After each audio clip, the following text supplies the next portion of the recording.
Matagal na itong inaantay ng mga viewers at napakaraming nagtatanong kung magkano inabot yung pagpagawa ko ng bahay. Pero bago ko i-reveal yung yung magkano ang inabot ng presyo ng aking pagpagawa ng bahay, i-invite ko muna kayo na mag-subscribe sa aking YouTube channel. Pinutin po yung notification bell para updated po kayo sa aking mga bagong post na videos.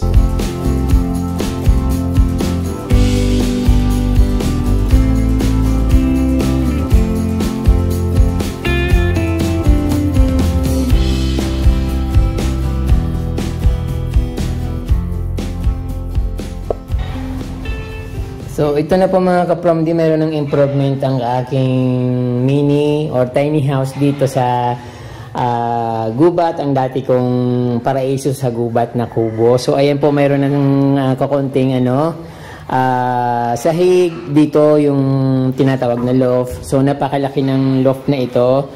At syempre, hindi nila natapos ng isang araw. Bali, sahig na lang yung kulang, saka isang kahoy pa ilalagay nila dito kasi parang, so hindi, kulang siya. Dapat umano siya dito sa, so mayroong, dapat kailangan lagyan pa dito ng kahoy. So dito, para meron siyang papako. So katulad ng sinasabi ko sa inyo, ka-Promdi, dati ng sahig lang nito ay marine plywood, kasi sabi ko dapat so sabi ng karpintero ko mas practical daw yung plywood, madaling gawin at hindi matrabaho. So sa bagay, pabor din naman sa akin yung kasi magbabayad pa ako ng labor para linisin yung kahoy. Kaya lang almost the same lang din naman yung yung presyo ng marine plywood saka yung slab or kahoy talaga, kasi mahal din nito, 1.5 yung isang nito, isang buo. Yung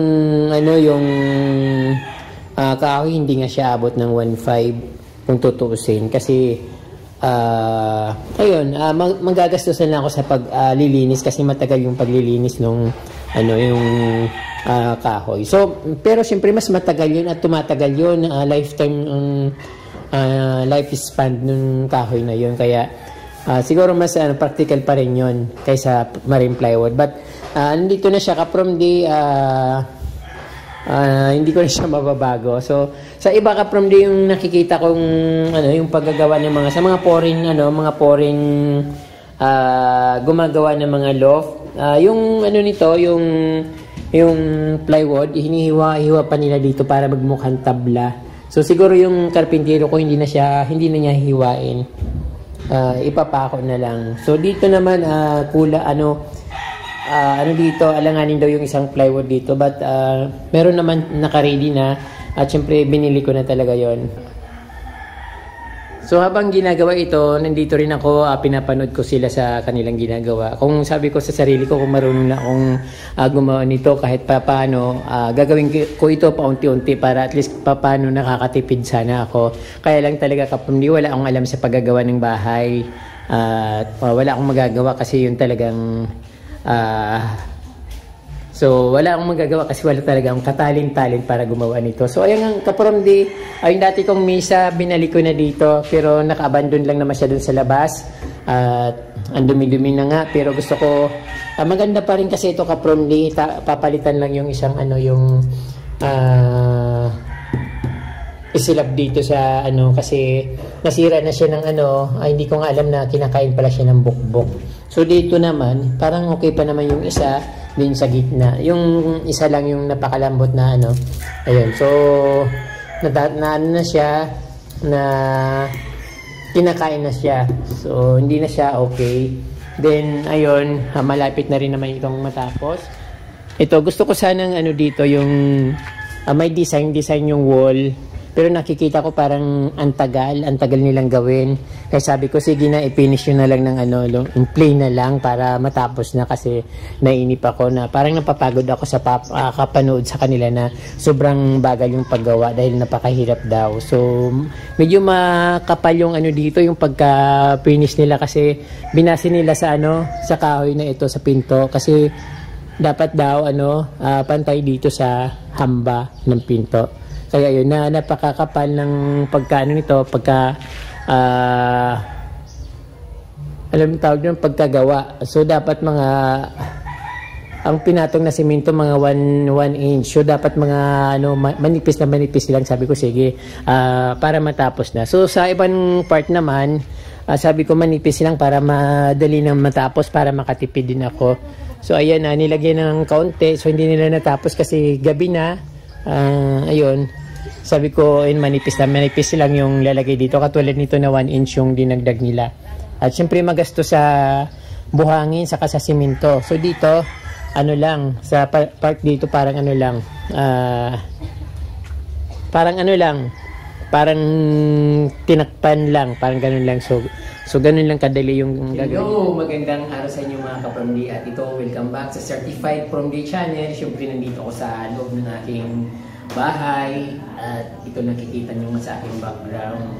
So ngayon ka-Prom-D, na-compute ko na kung magkano lahat yung nagastos ko dito sa bahay. So yung mga nagamit ko sa mga construction materials, yung nabibili sa hardware ay siyempre yung mga hollow block, cement, kabilya, yung yero, mga materials na ano ang tawag dito, mga pako, something ganun, yung plywood, plywood na ginamit ko sa sahig sa taas, at syempre yung mga iba't ibang mga nagagamit dito. So ayun ka-Prom-D, yung kasama sa mga materials na nabili ko sa construction hardware. So yung cost ng construction materials na nabili ko sa hardware ay umabot ng 170,000 pesos. So dito lang po yung ka-Prom-D. So bakit siya inabot ng 170,000? Kasi ka-Prom-D, triple na yung presyo ng mga bilihin ngayon. Hindi katulad dati na kapag mayroon kang 100,000, pwede ka na gumawa ng bungalow house. Ngayon hindi na ka-Prom-D, triple na. Kung dati yung mga, yung hollow block ng mga 80, siguro mga piso to 50, mga ganon. Ngayon ka-Prom-D, sobrang taas na 15 pesos each, at siyempre tataas pa yon yung ano pa lang yun, yung hollow blocks.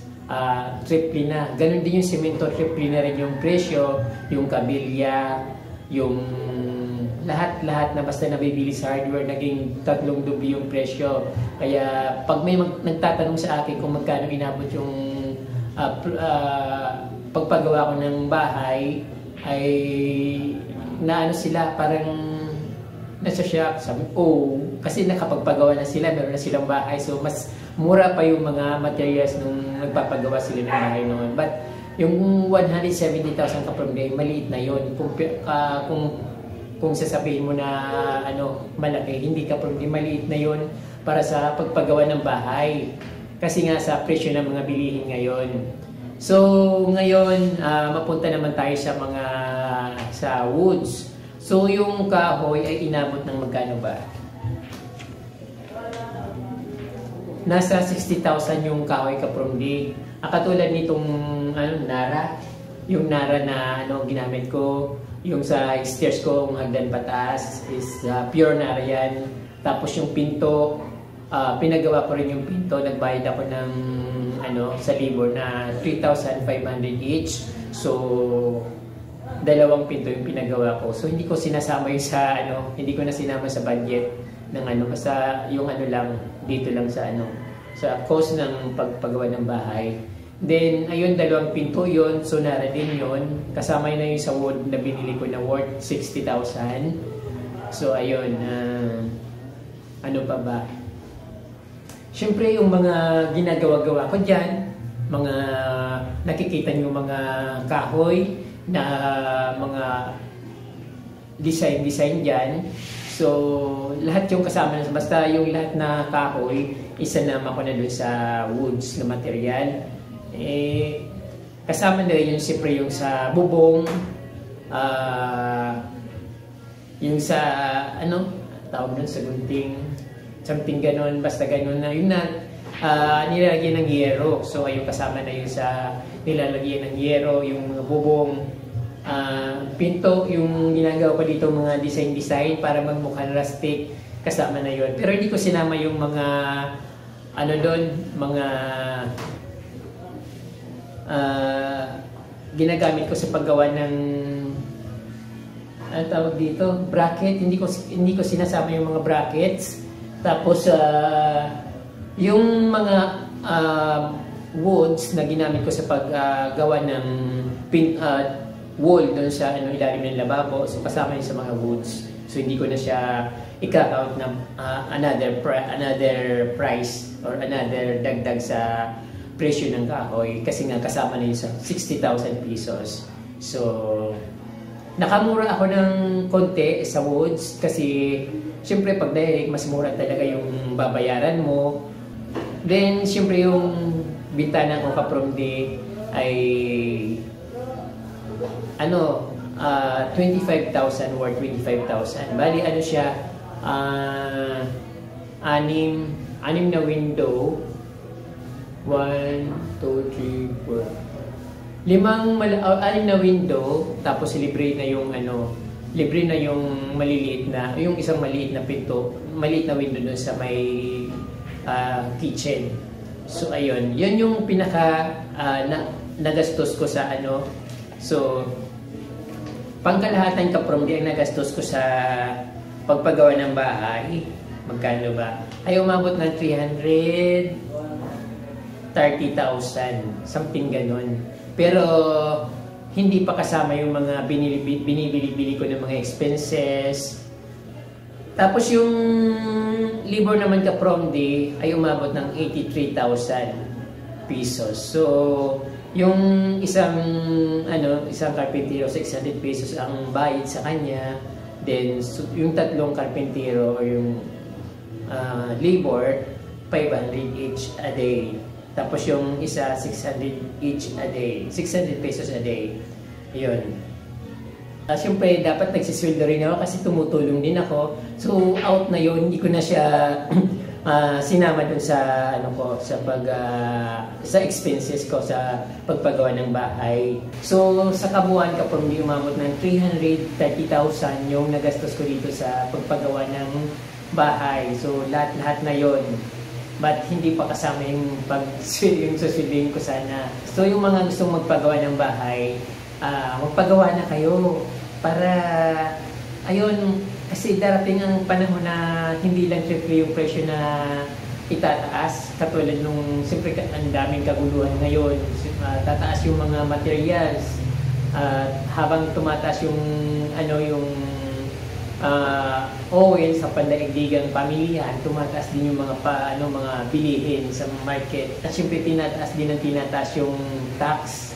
Kaya tumataas yung mga bilihin, kaya yun, napakahirap ng paggawa ng bahay.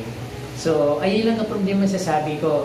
Kung gusto nyo paggawa ng bahay, simulan nyo na, huwag nyo nang antayin na tumagal pa. Kasi nga, dahil sa cost ng mga materials, hindi lang triple, kundi magiging 5 doble pa yon sa mga susunod na mga taon or something ganon.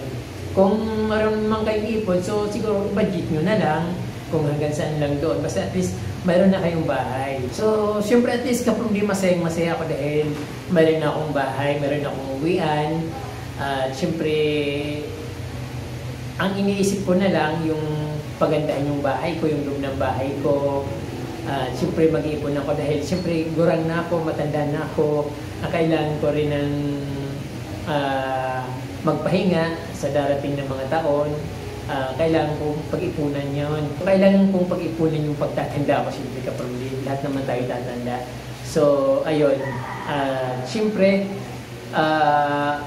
gusto ko rin maging masaya. Gusto ko rin maging maaliwalas yung palaging isip ko na pag aalis ako dito, sasakay ako ng bus, nakatingin ako doon sa gilid ng kalsada. Nakikita ko yung mga bahay, ang gaganda. So, pinapangarap ko rin yung ka-Promde sa inisip ko sana sa mga susunod, pagbalik ko ng probinsya, pagdating ko ng Manila, swertin ako, pagbalik ko ng probinsya, makapagpatayo rin ako ng magandang bahay or simpleng bahay, kahit maliit lang, basta meron akong sariling bahay. So, ganun ka-Promde yung mga iniisip ko, palaging pangarap.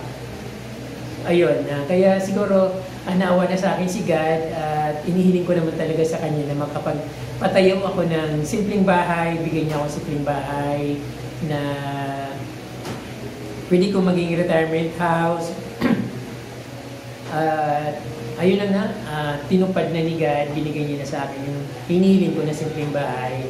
Sabi ko dati kasi yung kubo yung bahay ko eh. Sabi ko, Lord, kahit kubo lang, okay na sa akin. Basta meron akong sariling bahay. Pero yun, habang tumatagal, nasisira yung kubo. At siyempre parang dahil sa kubo ako nakatira, nabubuli ako. Sabi ko, gusto kong sana naman ako makapagpagawa ng medyo maganda, maayos-ayos na bahay para meron akong maayos na tirahan at siyempre maging maaliwalas naman yung life ko. So ngayon ka from proud na ako na nakapagpagawa ko ng sarili kong bahay, hindi ako naninirahan, but yung lupa siyempre sa ate ko ito. So ayun ka from masaya na ako sa bahay na ito. Thank God, tinupad yung aking pangarap at siyempre dahil sa mga kapromdi na tumutulong sa akin.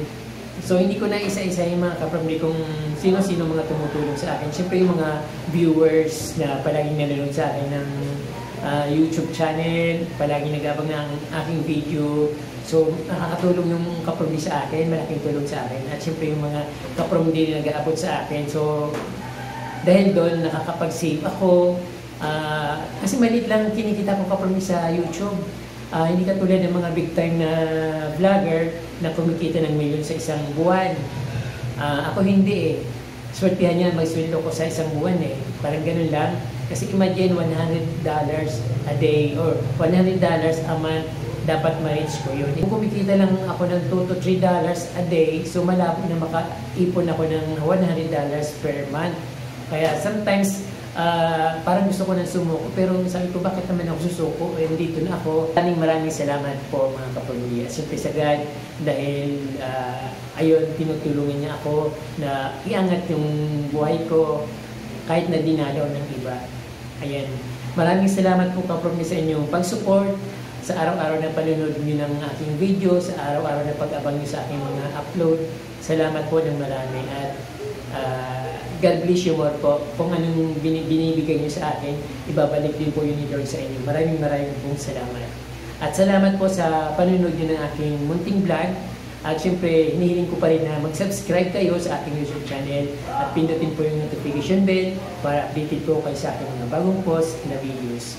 Maraming salamat. Muchas gracias. Diyos mabalos.